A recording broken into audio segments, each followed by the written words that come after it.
My internship at Motown Records, $25 a week. At least I got some, thank God, right? Same thing. Did security at night, security, limos, any and everything possible for the opportunity. And it's just amazing to hear how deep it went for you, because now that you've already established, right, your baseline, you understand, you seeing it, now success starts to happen. Yeah, that's a stark contrast, like that moment. Yeah, I can give you the hustle side, I can give you the family side of it, I can give you the ambition on where I want to be in my career, but again, it's still escape velocity. So I have to beat the street. And I still got to beat the pressures of peer pressure of where I come from. And the people who, remember, the mission started is I'm going to come back and get y'all. And now I'm starting to have this trajectory that's upward, and it's starting to take off. And a lot of those details, depending on where I'm at and what we're talking about, I'll omit those details, not out of intention, but more as just to just get to the more poignant point of it. But here I want to just be clear about so many things that you have to beat just to get to the sacrifice of getting to an opportunity. And I mean, I beat the streets. There was a summer as teenagers, me and my group of friends would be like, we just can't get killed this summer. Because dudes were dropping like flies back then. And to go from that to all right, I'm sitting and talking to the head of radio promotion. I'm talking to artists. I'm talking to the president of Def Jam, who's Jay-Z. I'm in these meetings with these people. Some of the stuff is so surreal, I couldn't go back home and talk about it because nobody would ever believe it. And I just think that going through that, it gave me a lot of thick skin, and it gave me a lot of focus, because it was really, again, it was fear-based. It's like, I'm not going back. I've come too far. I'm not going to take this for granted. And this has to work. Not that I hope it works. It has to work by any means necessary. When did you meet Nipsey? I met Nipsey 2009, 2010.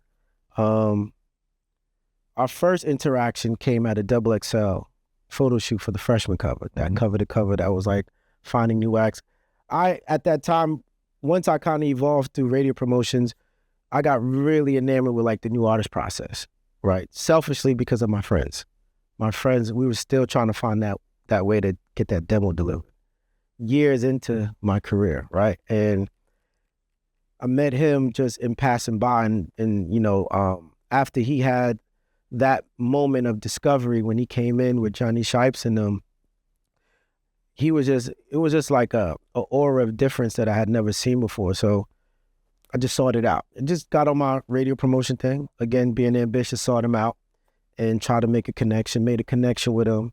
It's like, who is this guy? But again, meeting someone that actually works at a record company and him being an aspiring talent, it was like, all right, this could be good. And, but I had no concept, no idea, no really context of what he was going through in that era of things. And we'd be in and out of communication for at least I want to say 18 months to 2 years.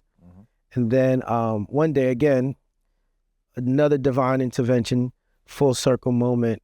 My first boss at Star Trek was working at BMI as a publisher. And ever since I had left Star Trek, she would check on me periodically. And this is almost 5-6 years later into my career. And she would tell me, we just catch each other up. What you doing? How you doing? Always looking after me. And she's like, I was like, yeah, man, just I'm trying to find this guy named Nipsey Hussle. He's in LA, because she had moved to LA from New York now. And she's like, oh, I publish him. I said, you publish him? Yo, connect me with him. That's my boy. He know me. Tell him whatever. And she, oh, that's easy. I just talked to him yesterday. You talked to him yesterday? I've been calling this guy for months. He won't pick up the phone. She's like, I got you. She connected us. Since that day, we never stopped talking. What label were you at then? Def Jam. Okay, keep going. So, but my whole intention was, I had heard, through the trade media that he was separating himself from his then label at the time. And I was like, oh, this would be a great opportunity to bring this kind of talent, and I can work on it, because now having some success that I was satisfied with what I had learned in radio promotions, sitting in your office every day, learning the charts, learning how to talk to people, learning how to build relationships, getting the relationships, getting the technical and the relational side of the business intact. I was like, now I have more ambition. I want to go and get on the creative side of it, and I want to help, make my own name on something. And that was really what made me seek him out. And it was like, this is an opportune time, because he represents everything I represent. And I feel like we're at the same place in our career, just trying to break through. And we got together, and, he was a phenomenal intellect, where he had such an understanding and wasn't afraid. But one thing that I saw on him, and as we started cultivating this relationship, was how brave he was, and how he looked at fear as like a means of opportunity. And he was like, yeah, I'm not going back into a major record label. And I'm like, bro, what do you mean? Just come with me to Def Jam. We got this person, that person, this person. I went to the Mount Rushmore, and he's like, yeah, that's cool, but I'm gonna build it myself. I want to be something that I've never heard this term ever. And in that moment, he's like, I want to be vertically integrated. Meaning, what that means is controlling it from ideation to the supply chain. I've never heard nothing like that from an artist ever. And just off that, because that became his mission, I bought into it, and we became damn near best friends from that day on.